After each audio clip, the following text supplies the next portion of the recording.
눈을 지그시 감습니다. 최선을 다하되 그대로 만족하자. 나무아미 타볼. 답장을 푸시고 눈을 뜨시기 바랍니다. 반갑습니다. 그동안 잘 계셨습니까? 예, 지금 100일 법문이 좀 많이 밀린 이유는 7일 백중 기도 때문에 약 2달 동안 강의를 하지 못했습니다. 오늘부터 열심히 하도록 하겠습니다. 9페이지 다 펴십시오. 지금 이 원시 불교 사상이 불교의 핵심입니다.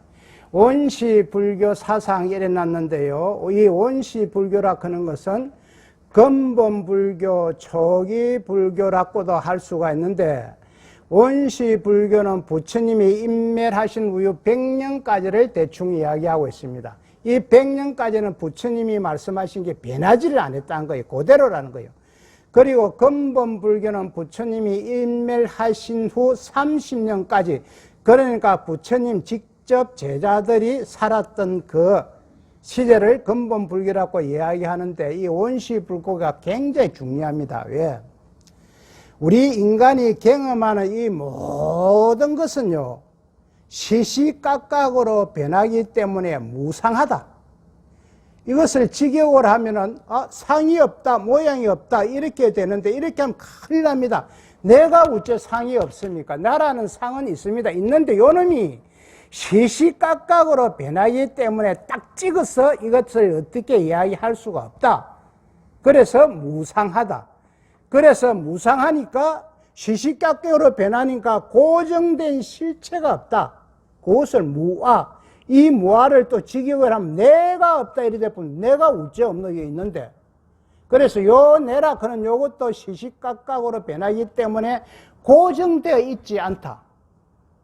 정말 우리 인자보살님 그 10살 때 인자를 나락해야 되나, 지금 뭐 70살 때 내 인자를 나락해야 되나, 모든 때를 나락해야 되나. 그래서 모든 상은 시시각각으로 변하니까 무상하고, 그리고 이 무상하니까 고정된 실체에 나가 없다. 그런데 여기에서 문제는 우리들의 중생은 자꾸 이것이 내 끼다, 나다. 이 상주 불변한다. 내가 지금 있다. 이렇게 생각을 하니까 괴롭다는 거예요. 왜? 내가 있다고 생각하니까 내 몸에 집착을 하니까 뭐가? 욕심이 생기는 거예요. 욕심이 생기는데, 내가 없는데, 내가 있다고 생각하니까 욕심이 생기기 때문에 힘이 든다는 거예요. 이것을 이야기한 것이 원시 불교의 사상인데, 이 안에 보면은 중도, 12연기, 그 다음에 사성제와 팔정도, 요것만 하면 불교 공부 다 해본 겁니다. 자, 이것을 이야기하다가 보니까 사람들이 못 알아들으니까 84,000 법문이 벌어지게 됩니다. 그런데 부처님이 인멸하신 후 100년까지는 순수한 부처님 말씀이 그대로 유지되다가 100년 후부터는 부처님 말씀을 가지고 나는 이렇게 생각한다, 아니다, 나는 이렇게 생각한다가 막 파가 걸려집니다. 다 생각이 틀립니다. 이것을 500년까지 지속이 되는데, 이것을 부파불교라고 이야기할 수 있어요. 부파불교는 소성불교. 혹시 소성불교 들어봤습니까? 요때를 소성불교. 그런데 남방불교를 소성불교라 하는 스님들이 있는데, 이 스님은 니가대돌이라 스님이라고 볼 수가 없습니다. 그건 잘못 아는 겁니다. 부파불교를 소성불교. 왜? 똑같은 것을 자기가 보는 관점에 따라서 틀리게 해석을 해봅니다. 그래서 이때부터 막 불교가 이제 분파가 일어납니다. 그 이후에 다시 정리한 사람이 500년 후에 용수보살이라 하는 분이 나와가지고 대성불교, 모든 것은 공으로 들어간다. 우리 반야신경의 핵심이 공사상이거든요. 이 용수보살의 사상입니다. 모든 건 공이다. 공은 있는 것도 아니요, 없는 것도 아니요. 그 뭐냐? 이것이 중도다. 있는 것도 아니요, 없는 것도 아니요. 이 중도다. 그러면은 참 우리가 알아듣기가 힘이 들지만은 내가 체험이나 체득을 하면은 이해가 간다는 거예요. 이해가. 저번에 스님이 이야기했지요. 백설기하고 절편하고 같다 한 게 어째 같노? 백설기하고 절편하고 모양도 틀리고 이름도 다른데 그런데 난추 가보니까 쌀이더란 말이에요. 쌀. 쌀. 그래서 하나가 둘이요, 둘이 하나다 이렇게 이야기할 수도 있고, 자성이 법성이고 법성이 자성이다. 자성, 법성 이건 이제 해석 안 해줍니다. 1권에서 입이 닳도록 스님이 했기 때문에 이제 할 필요도 없고, 이건 이제 뭐 알아듣지 못하면 그건 할 수 없습니다. 이제는 그만. 자성, 법성을 수없이 했기 때문에. 그래서 원시 불교 사상은 대충 이렇다. 오늘 부처님 보면 다 해붙습니다. 이제 책복달에서 집에 가면 됩니다. 이게 이제 다 했어요. 자, 중도 대선은 이래는데, 이 중도라 하는 거는 우리가 1권에서 수없이 이야기한다. 쌍차 쌍조다. 쌍차 쌍조라 하는 거는 양변을 막아보니까 양변이 통하더라 이쁜데, 이렇게 하면 어렵고, 상대적인 모순을 버리니 서로가 통하더라. 즉 뭐냐, 상대적인 게 내다, 니다, 있다, 없다, 잘났다, 못났다, 잘 산다, 못 산다, 이것을 싹 버리니까 고마 통하더라는 거예요. 이것이 중도입니다. 내다, 니다, 있다, 없다, 이것이. 즐겁다, 괴롭다 등에 집착을 하지 않으니 서로 통하더라, 이런 이야기거든. 즉, 상대적인 모순을 다 버리니 서로가 통하더라, 이것이 중도입니다. 우리 가족은 하나다. 왜 하나고? 법성이 같다, 법성이. 법성이 우째가 다 쌀이더라, 알고 보니까. 쌀. 생김새도 다르고 이름도 달라서 개별적으로는 자성이지만 자성이 법성이니 다 법성이더라. 무슨 말인가니? 조금 전에 이야기했지요. 1권 때 백설기와 절편을 가지고 예를 들었습니다. 백설기와 절편을 이름도 다르고 모양도 다르지만은 백설기와 절편의 원료는 쌀입니다. 그러니까 백설기는 자성이고 쌀은 자성이라고 이렇게 이야기할 수가 있다. 강의 중에 죄송한데요. 참 이 습관과 버릇이 대단하죠. 요 뭐 없으니까 바로 입에 손이 딱 가쁘잖아. 요 눈 간다고. 입에 침찍으로 탁 가쁘잖아. 그렇거든. 이게 습관과 버릇이 굉장히 중요한 겁니다. 이거 찍어다 보니까 이 눈갈라콩이 안 넘어가는 게 고마 입에 가갖고 침을 뗄 분찍구잖아. 그래서 아내나 남편이나 자식이나 이름도 다르고 생김새도 다르지만 개별적으로 따지면 자성인데 뿌리는 다 같은 법성이요, 불성이요, 본성이라고 이야기할 수 있습니다. 현실적으로 우리가 생김새나 모양이 다른 가족들을 어떻게 이야기할 수가 있노? 인연의 조건으로 만난 오온입니다. 오온이 뭐냐? 색수상행식입니다. 색수상행. 이제 자세하게 이제 안 합니다. 1권에서 거의 했기 때문에 색수상행식이고, 색수상행식 모르면 집에 가서 다 찾아보면 됩니다. 이제 색수상행식으로 되어 있다는 것입니다. 즉 물질과 정신으로 되어 있다는 것입니다. 날았고 있는 이 몸과 마음은 시시각각으로 변하니 실체가 없다는 것을 확실하게 이해해야만 자성, 법성, 중도를 이해할 수가 있다. 자, 이제 본문 들어갑니다. 불교에서 말하는 중도의 가장 기본적인 행태는 이성과 없음, 생함과 매람. 이 생함이라 하는 것은 한 생각 일어나는 것을 생함이요, 매람은 한 생각 사라지는 것을 매람이라고 이야기할 수 있다. 상대적인 어떤 두 극단에 집착하지 않는 것입니다. 중도는 상대적인 두 극단에 집착하지 않는 것. 있다 없다, 내다 니다, 생하다 매란다, 여기에 집착하면 이것은 중도가 아니다. 그러니까 상대적인 모순을 다 버리니까 서로가 통하더라. 이것이 중도고 쌍차 쌍조라고 이야기할 수가 있습니다. 부처님이 도를 이루고 난 뒤에 비구들에게 최초로 설법한 것이 있는데 이것을 초전법륜이라고 합니다. 여기서 큰 스님께서는 그 비구들에게 이랬는데 이때는 수행자라고 이래야 됩니다. 왜? 이때는 교단이 형성이 되지 않았습니다. 다섯 수행자에게 이렇게 이야기할 수도 있고, 여째는 비구라는 용어는 없었습니다. 초전법륜은 어떤 내용이냐면 사성제와 팔정도 12인연법을 이야기합니다. 이것만은 부처님이 확실하게 말씀하셨다는 것을 세계의 어느 학자들도 다 인정을 하고 있습니다. 이 초전법륜의 가르침에는 여러 가지 중요한 불교의 근본 교류가 들어있으며 중도설도 그 중의 하나에 해당합니다. 여기에 등장하는 중도설은 극단적인 두 변에 집착하지 말라는 기본적이고도 간단한 행식에 불과합니다. 그러나 집착하지 말라는 그 두 변은 이론적인 사항이 아니라 수행의 면에서 지켜야 할 실천적인 사항입니다. 이와 같이 최초의 중도설은 수행자의 실천에 관계하여 제시된 것입니다. 그 법문의 중요성으로 인하여 먼저 팔리어로 씌어진 남전 장경, 팔리어라는 용어가 나오는데요. 인도 아리아군의 프라크리티어에 속하는 언어인데 그 시대에 아마 대중적인 언어인 것 같아요.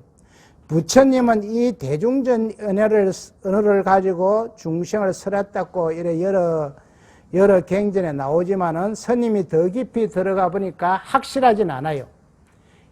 팔리어로 설했다 하는 데도 있고 팔리어가 아니다 산스크리트로 설했다는 이야기도 있고 확실하지 않기 때문에 이 정도 참고로 알아두면 좋습니다. 그리고 불교를 공부하거나 연구하시는 분은 더더욱 깊이 들어가면 되고요.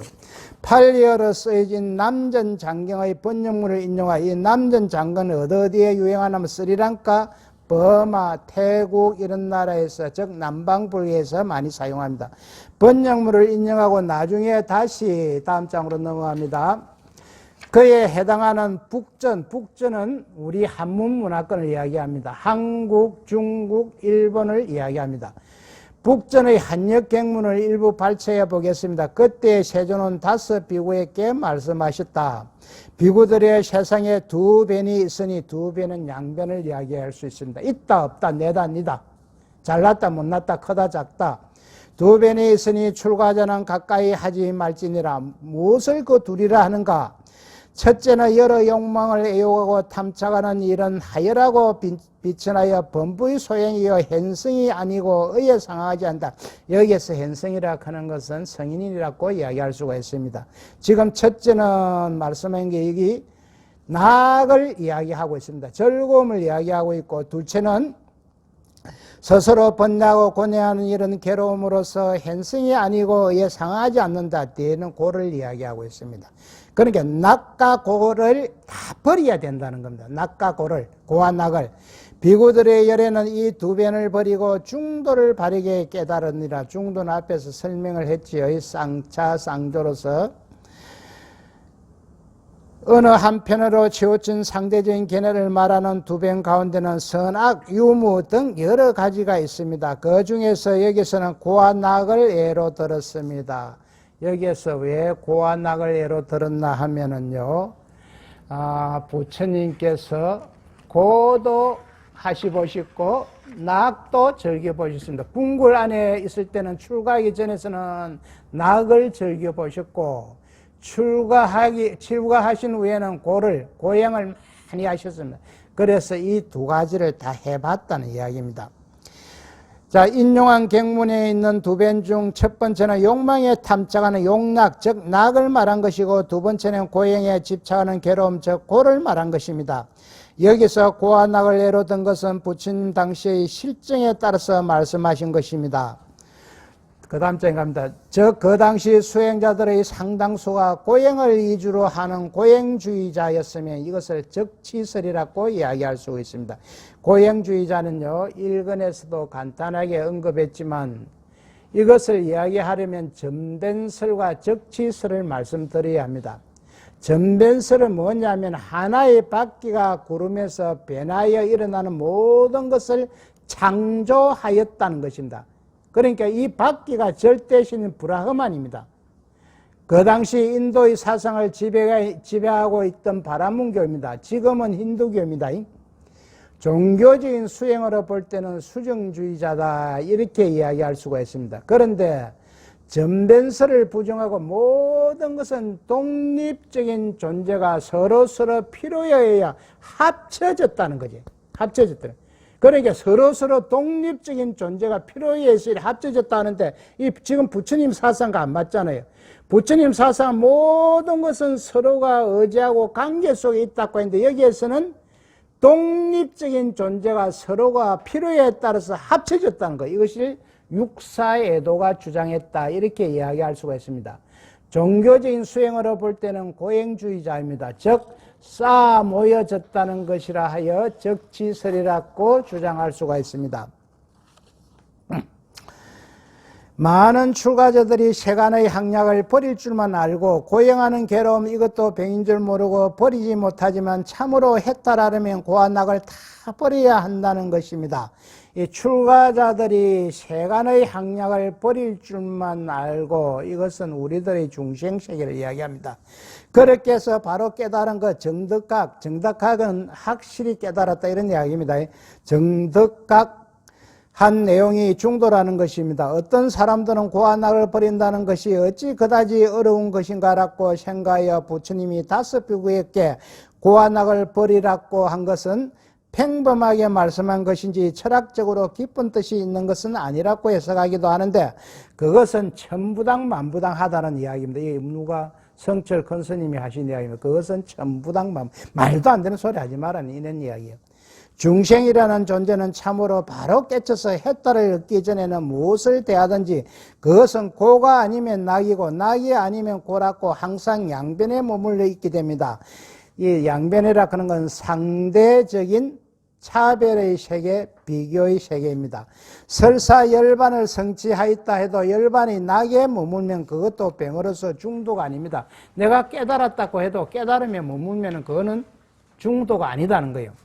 고안락을 떠난다는 것은 세간의 고안락이라든지 출세간의 낙이라든지 모든 집착을 완전히 떠나는 것을 말하며 그 고안락을 일체 양변을 떠나 경계를 중도라 한다. 중도라 한다는 것은 양변을 떠난다는 이야기입니다. 있다 없다도 떠나고 내다 니다도 떠나고 좋다 나쁘다도 떠나고 상대적인 것을 모든 것을 떠나야만이 진정한 깨달음이 온다 이런 이야기입니다.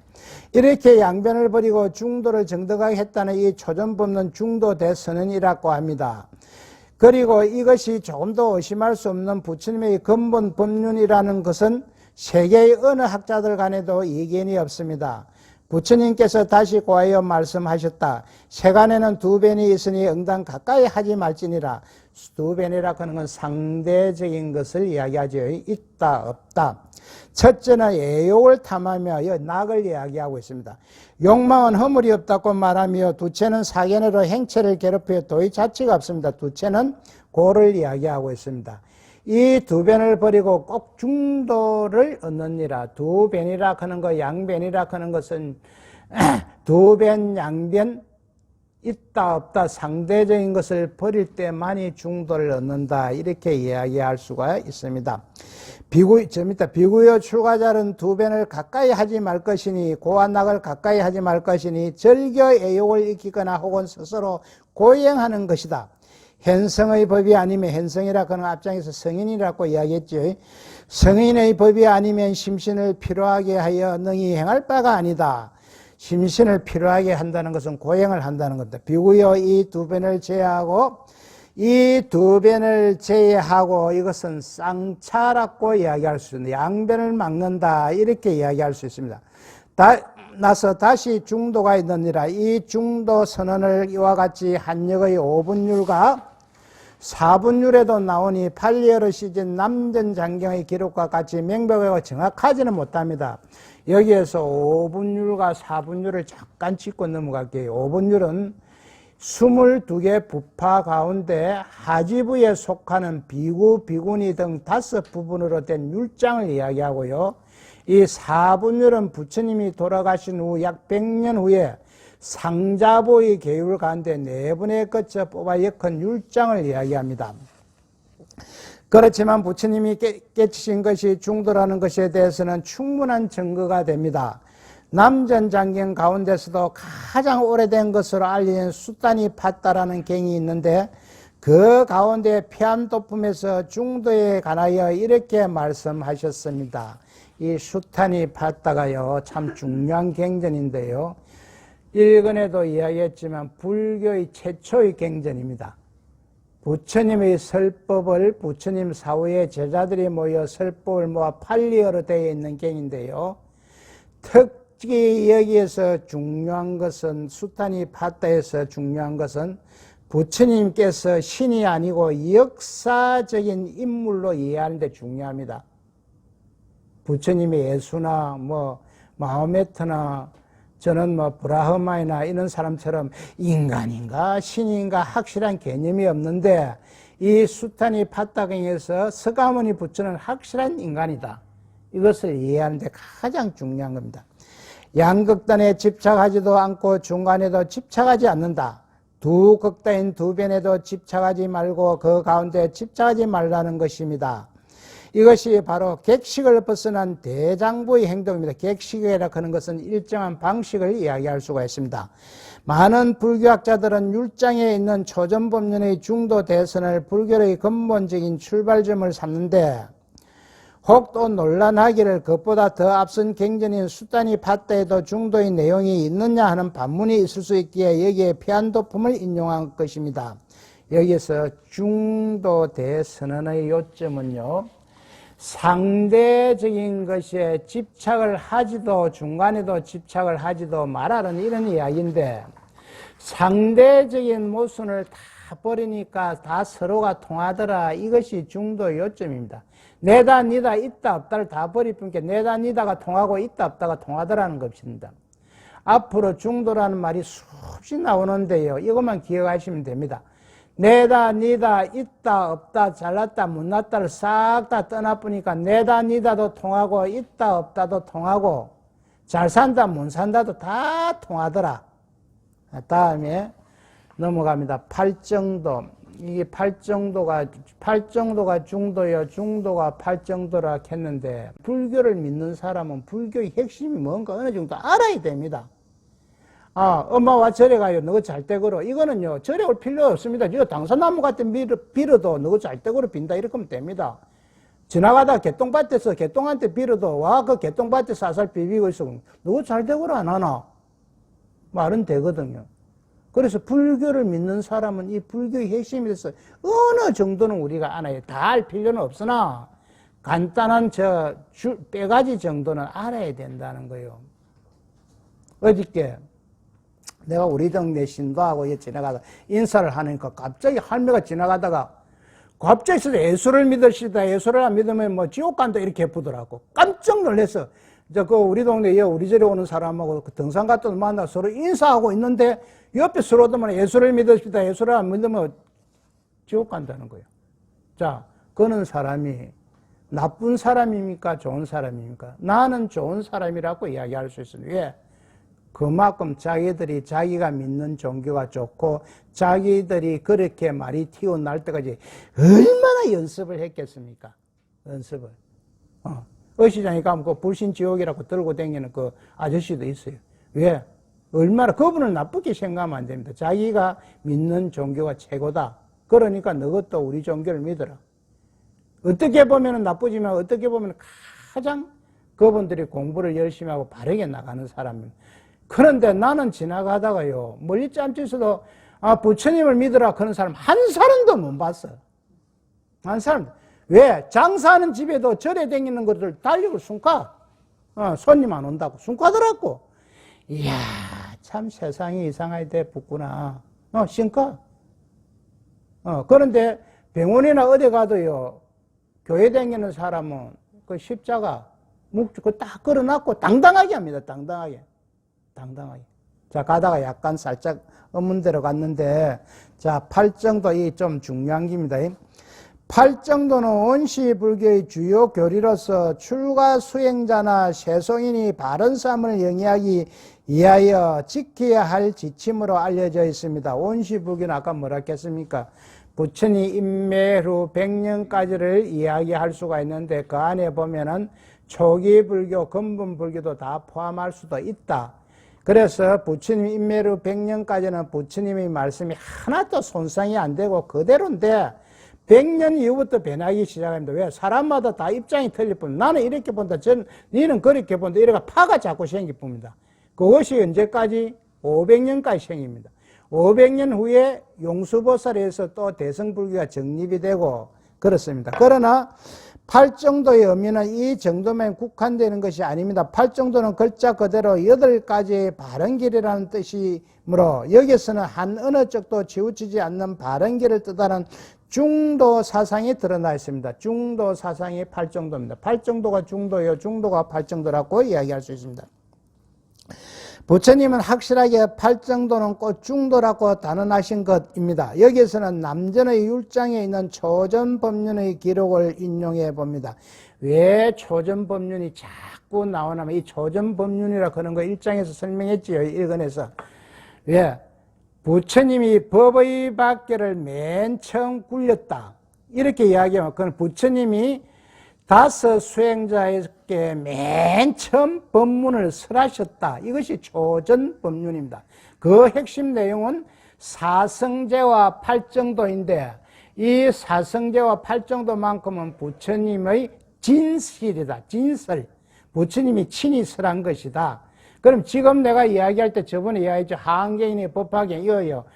부처님이 친히 설한 경전이 아닙니다. 대성경전의 핵심은. 그러나 그것을 갖다가 부처님이 친히 설한 경전으로 우리가 이해하면 거기에 흐르는 사상이 중도 사상으로 되어 있기 때문에 부처님이 친히 설한 것과 마찬가지다. 이렇게 해석을 할 수가 있지. 부처님이 진짜 그것을 설한 경전이 아닙니다. 그래 창작이라는 거예요. 창작. 대성경전 전체가 창작입니다. 창작이지만 그 흐르는 내용이 중도 사상이기 때문에 그렇습니다. 며칠 전에 우리나라의 대큰 스님인 고 큰 스님께서 입적을 하셨습니다. 이분이 중도를 주장하셨습니다. 평소에. 이분이 25세 때 군에 갔다가 폐결핵에 걸려갖고 이 폐결핵 나살났고 저 김천에 있는 수도암에 들어갔다가 그 질로 고마 머리 깎고 스님이 됐는데 저쪽 부산에 가면 향국 스님이 계시던 그 절에서 한국 큰 스님 밑에서 이 선을 하기 시작했습니다. 그 질로 평생으로 그 선방에만 계셨습니다. 이분이 아랫게 초제하는 데 보면 기현상이 나타났대 하늘에. 그거를 사진 찍어갖고 내가 동영상에서 봤는데, 이분이 자기가 이 100일 법문을 할 때 나는 중도를 한 10% 정도만 알았다 했거든. 10%를 알아는 게 거의 다 알은 사람이요. 지금 돌아가시고 보니까 그분이 아마 100일 법문을 할 때 자기가 하심을 해가지고 나는 요 중도를 한 10% 정도만 알았다는데 대큰 스님이 며칠 전에 가셨습니다. 그분에 대해서 우리가 참 오늘 강의하면서 이것도 핵심적인 내용은 지금 고 큰 스님이 100일 법문을 설한 내용입니다. 지금 설한 내용을 가지고 우리가 설하기 때문에 그분에 대해서 극락왕생하시라고 우리가 힘은 없지만은 그래도 내 최선으로 기도 들으시갖고 빨리 이 속세에 오셔가지고 다시 우리들을 제도해 주시기를 믿습니다. 이렇게 생각하고 기도하십시다. 부처님은 확실하게 팔정도는 꼭 중도라고 단언하신 것입니다. 여기서는 남전의 율장에 있는 초전법륜의 기록을 인용해 보겠습니다. 비고들의 무엇을 여래가 현등각이라 하는 것은 있는 그대로 깨달았다.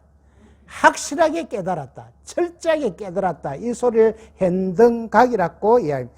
현등각은 바로서 눈을 생하고 지혜를 생하고 적정, 정지, 등각, 열반에 도움이 되는 중도라 하는가. 그것은 꼭 팔정도다. 중도가 팔정도라는 이야기입니다. 말하자면 정견, 정사, 정어, 정업, 정명, 정정진, 정nhập, 정정인이라 자세한 설명은 다음 장에 나오기 때문에 설명을 하지 않겠습니다. 다음 장으로 넘어갑니다. 비구들이여 이것은 여래가 현등각 앞장에 이야기했죠. 철저히 깨달았다. 현등한 바 눈을 생하고 지혜를 생하고 적정, 정지, 등각, 열반에 도움이 되는 중도라 하느니라. 팔정도의 원어는 팔지성도로 그 의미는 8개의 부분으로 이루어진 성스러운 도라는 뜻입니다.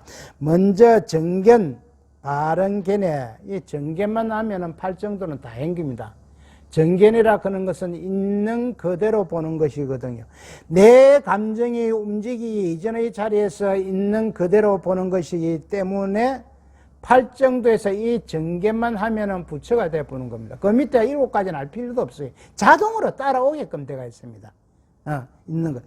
즉 올바른 세계관, 인생관을 말하는 것이니 요컨대 불교의 진리인 영계의 사제나 중도에 대한 지혜를 갖추는 것입니다. 정계는 한마디로 정의하면요, 조금 전에 이야기했죠. 내 감정이 움직이기 이전의 자리에서 있는 그대로 보는 것. 요것만 하면 팔정도 다 예쁜 겁니다. 밑에 어렵게 뭐 생각할 거 없습니다. 바른 계례를 가지면 모든 법을 바로 보게 되어 바른 마음 가짐인 올바른 사유를 하게 되고, 마음가짐이 올바르면 그에 따라 올바른 언어를 구사하게 되며 올바른 신체적 행위를 하게 됩니다. 정명의 명은 할명이라는 것, 곧 일상의 생활을 의미하므로 정명이라는 것은 올바른 생활을 가리킵니다. 분수를 넘어서는 행동이나 불규칙적인 생활 등을 시정하여 도리에 맞는 생활을 유지하는 것입니다. 정정진은 수행을 이야기하죠. 정정진은 악을 소멸하고 선을 정제시키는 올바른 노력을 이야기합니다. 정념, 수행이죠. 정념은 올바른 생각을 말하는데 보통 바른 진리와 지혜를 잃지 않고 항상 염두에 두고 생각하는 것입니다. 뭘? 중도를 생각하는 것이요. 정정은 올바른 선정으로 정신 집중의 상태를 지속하는 것을 말합니다. 자, 여기에서 팔정도는 끝이 있는데, 팔정도는 스님이 이야기했죠. 정계만 하자, 정계만. 있는 그대로 보자. 내 감정이 움직이기 이전의 자리에서 있는 그대로 본다는 것은 요것만 되면은 고마 부처가 되어 봅니다. 뒤에 7가지 우리가 할 필요도 없고, 7가지는 자동으로 따라오기에는 사선 등의 선정만이 아니라 일상생활에서 정신을 집중하여 노력하는 것도 포함된다. 이 사선이라 하는 것은, 초선은 탐욕과 악을 여의고 욕계를 떠난 기쁨과 즐거움이 있는 선정이고, 제2선은 마음이 청정하여 기쁨과 즐거움을 느끼는 선정이고, 제3선은 기쁨을 소멸하여 마음이 평온하고 몸으로 즐거움을 느끼는 선정이고, 제4선은 즐거움과 괴로움이 소멸되어 괴롭지도 즐겁지도 않으며 마음이 평온하여 생각이 청정한 이것을 제4선이라고 이야기할 수 있습니다. 이렇게 팔정도는 정견에서 시작하여 정정으로 맺어지는데, 무엇보다도 맨 먼저 정견이 거론되는 점에 유의해야 할 것이다. 정견이란 말이 다시 또 나오죠. 그것은 바른 견해를 얻어 모든 법을 바로 보기 전에는 정사유, 정법, 정극 등 팔정도의 나머지가 하나도 성립될 수 없기 때문입니다. 그래서 정견이 중요합니다. 정견만 되면은 나머지 7가지는 자동으로 따라오기 때문에 열심히 정견만 하자. 정견은 바로 부처님이 깨치신 진리, 즉 중도를 지정하는 것이다. 정견만 되면 깨달음이다. 그 나머지는 부수적인 것이다 라고 이야기를 할 수가 있습니다. 이와 같이 부처님이 성도하여 깨달으시는 것이 중도이고, 그 중도의 내용이 다름 아닌 팔정도, 꼭 팔정도라는 것입니다. 팔성도, 곧 팔정도라는 것입니다. 그런데 일부에서는 이 팔정도가 방법론이냐 또는 목적론, 구경론이냐라는 논란이 있습니다. 팔정도는 구경 목표를 향하는 방법론이지 목적론은 아니라고 말하는데, 그것은 중도의 근본 뜻을 망각하는 것입니다. 중도의 근본 뜻을 모른다는 이야기입니다.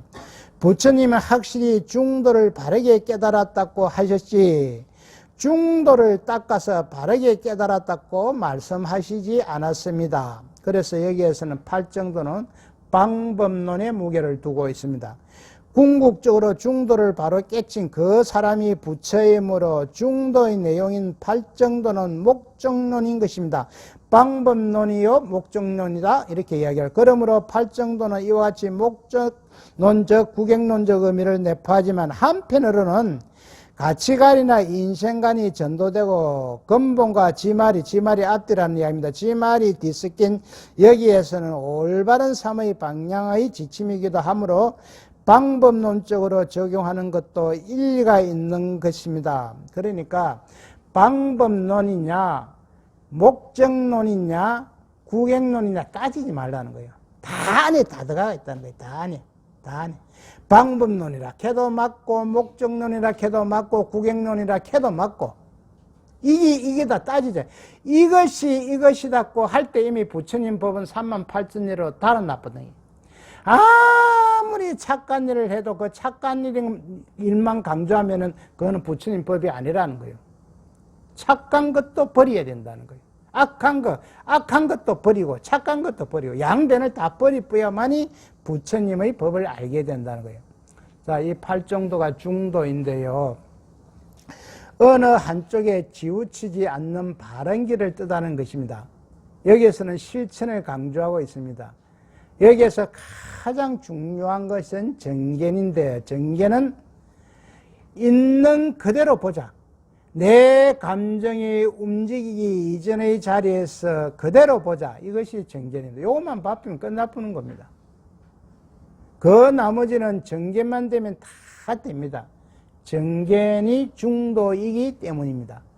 상대적인 모순을 집착하지 않고 다 버리니 서로 통하더라.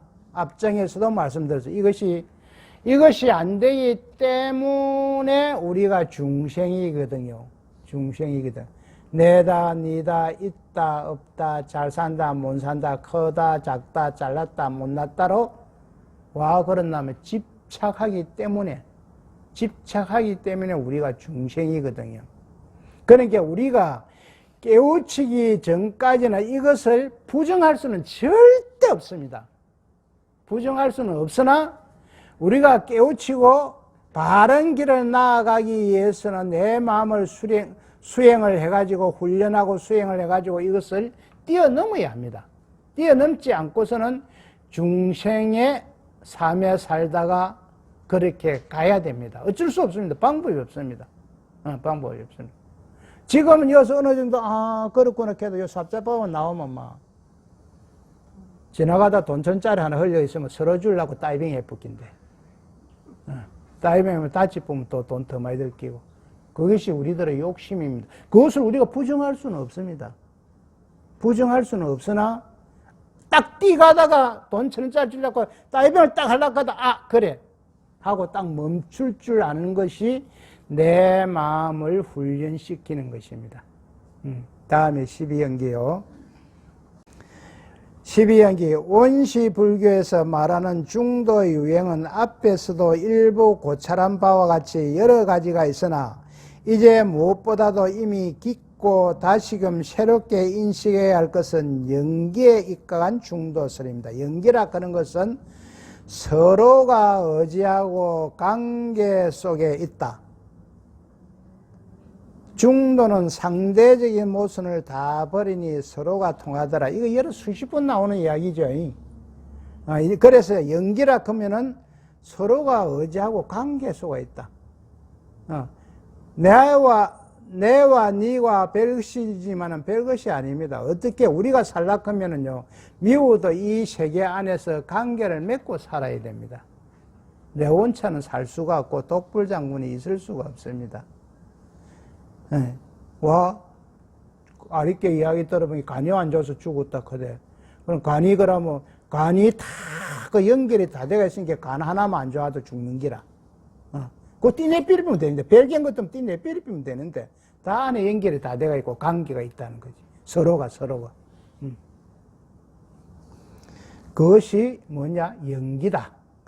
연기설은 보통 12연기가 대표적인데 이 12연기설은 사성제, 중도 등과 함께 부처님이 최초기부터 말씀하신 근본 불교의 가장 중요한 교리에 속합니다. 자, 근본 불교는 부처님 인매로 몇십 년까지 30년까지라고 이야기해요. 이거는 부처님 그 상자들이 계실 때 이야기합니다. 그런데 부처님이 중도를 깨달아서 정각자가 되었듯이 부처님이 발견한 이 연기설 또한 12연기설 역시 중도의 궤도를 이탈함이 없습니다. 오히려 부처님의 핵심 교리인 이 12연기설이야말로 참으로 중도를 나타내는 귀중한 진리라 말할 만합니다. 앞으로 이 12연기의 근간 중도설을 더듬어 설명해 보기로 하겠습니다. 이 12연기설도요, 부처님 당시에는 확실하게 정립이 되어 있지 않습니다. 10지, 8지, 7지, 5지 이렇게 여러 가지 설이 뒤죽박죽일 때가 있는데 그 중에서도 이 12연기설이 확실하게 정립은 안 됐으나 그 중에서도 가장 바르게 설명을 하고 있다. 그래서 뒤에서 아마 후대의 학자들이 12연기설을 완성시키는 것 같아요. 내가 볼 때는. 내가 경전을 보고 파고 들어가 보니까 이 12연기설은 부처님 당시에는 확실하게 정립이 안 돼 있는데 부처님이 말씀하신 그 연기설을 가지고 뒤에서 보충을 해서 확실하게 만드는 것 같아요. 이 12연기설은 부처님께서 보리수 나무 아래서 새벽별을 보시고 깨달은 것이 뭐냐? 중도 연기거든요. 이것이 어려우니까 초전법륜에서 어떻게 부처님이 말씀을 하신다면 사성제와 팔정도로 설했습니다. 약간 빗기설에 붙습니다. 왜? 중생의 건기에 맞게끔, 다스 수행자에 맞게끔. 그 오늘 참석하신 우리 불자님이나 내가 가만히 생각에 들여다보니까요, 선님이나 학자들이 해석한 것이 다 조금씩 틀립니다. 그래서 나는 이것이 맞다, 저것이 맞다, 이렇게 할 수가 없고, 이런 것들이 있다, 이 정도로만 짚고 넘어가는데, 만약에 오늘 참석하신 우리 보살님들이나 거사님들이 더 불교 공부를 하고 싶은 분은 캐고 들어가 보십시오. 그리고 나는 이렇게 생각한다, 이렇게 해가지고, 하지만 그것이 정령 부처님의 법인가는 나는 그렇게 인정할 수는 없겠다. 왜? 책마다 다 틀리게 해석한 것이. 왜 이런 문제가 생기나 하면 깨우치지도 말이나 글로 전할 수가 없는데, 이 부처님의 중도라 그런 거는 깨우치지도 말이나 글로서 전할 수도 없는데, 또 체험이나 체득을 하지 않고 이 아름아리로 접근을 하니까 이런 문제가 나온다. 아름아리는 내 지식을 가지고 접근을 하니까 이런 문제가 나온다. 이것을 참고적으로 아시고, 연기란 서로 의지하고 관계 속에 있는 것만 인지해도 된다. 그래 확실하게 알면 더 좋다. 그 연기는 뭐냐? 서로 의지하고 관계 속에 있다. 요거를 이렇게 알아보면 됩니다.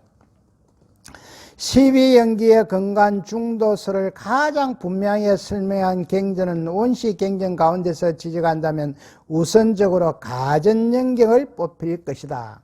이 가전연경이 굉장히 중요한 경전인데요, 12연기가 바로 중도라는 것을 이해하는 데 가장 적합한 경입니다. 이 가전연경이요. 그리고 부처님이 깨달으신 중도에 대한 구체적인 설명이 이 가전연경 안에 들어가 있습니다. 그래서 굉장히 중요한 경전입니다. 그 까닭은 가전연경에서 연기설에 바탕하여 중도를 설하였는데, 연기설은 뭡니까? 서로 의지하고 관계 속에 있다. 스님 왜 자꾸 반복을 해주나 하면은 머리에 인지해라는 거예요. 연기표마 의지하고 관계 속에 있는 것이다. 그 중요성이 이미 부처님이 세상에 계실 때부터 거론되었을 뿐만 아니라 부파불교와 대성불교에 이르기까지 곳곳에서 이 경전이 언급되고 있기 때문입니다. 이 가전연경은 부파불교는 소성불교라고 이야기했죠. 부처님 돌아가신 후 100년부터 500년까지 생긴 이 부파불교나 대성불교나 남방불교나 어느 불교든지 이 가전연경을 다 언급한다는 거죠. 그러나 이 가전연경에서 말하는 중도설은 연기의 기본적인 예와 12연기의 순간과 역관 등에 대하여 이해가 쌓이지 않으면 제대로 알기가 어렵습니다. 이런데요. 자, 순간은 뭔가 하면은요, 단디 보십시오. 요것이 있으니까 요것이 있다는 거예요. 요것이 순간입니다. 순간은 유전적으로 가는 유전연기입니다. 이렇게 가는데, 역관이라 그런 것은 요것이 없으니까 요것도 없더라. 요것이 역관입니다. 요건 한멸연기라고 이야기합니다. 한멸연기. 유전연기는 요것이 이성계, 요것이 있다. 그리고 역간은 요것이 없으니까 요것이 없다. 그래서 순간과 역간으로 이렇게 그러면 그 집은 순간으로 이야기할 수 있고 멸 또는 역간으로 이야기할 수가 있다. 이렇게 이야기할 수가 있습니다. 그러므로 가전연경의 해설에 들어가기 전에 먼저 이 자리에서 12연기의 기본적인 설명과 12연기의 역간 및 순간에 대한 해설을 대강 언급할 필요가 있습니다. 먼저 12연기를 설한 부분의 일부의 갱문을 살펴보겠습니다. 오늘은 여기까지 하는데요.